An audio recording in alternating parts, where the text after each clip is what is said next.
Когда я вспоминаю двух этих великих людей, моего отца и Арпада Колбацы, то я всегда поражаюсь, какая удивительная, можно сказать, необъяснимая даже, необъятная штука — это дружба.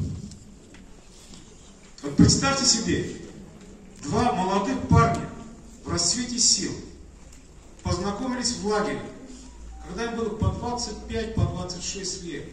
Общались буквально несколько месяцев. Потом расстались и больше никогда не виделись. Но за эти несколько месяцев они подружились по-настоящему. Они друг друга стали считать единомышленниками настоящими. И все это чувство они пронесли через всю свою жизнь, хотя никогда больше не встречались. Понимаете, вот это такое редкое, удивительное совпадение, когда два человека, которые понимают друг друга, встретились и поняли друг друга на всю оставшуюся жизнь.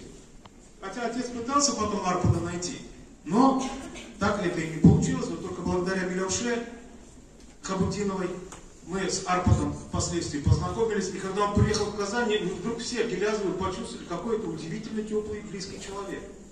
Это как будто та самая дружба, которая зародилась чуть не 60 лет назад, она вдруг снова по-новому приобрела новые краски в общении нашей семьи с Арпадом. Он для нас стал сразу, буквально с первой секунды, он стал родным человеком.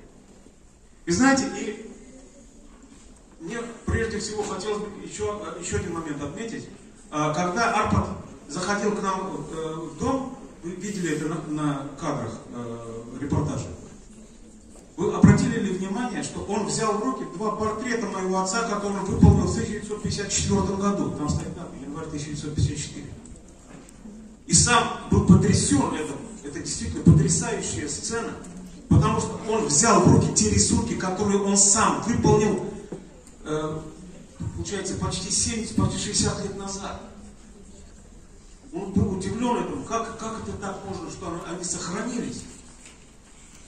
Причем самое удивительное, что он изобразил моего отца сначала в тюремной одежде, а потом изобразил его в цивильном костюме, таким, каким он его хотел видеть, свободным. Понимаете? И это очень здорово. И сегодня мне кажется, что вот этот вечер, он как бы является собой продолжение вот этой дружбы,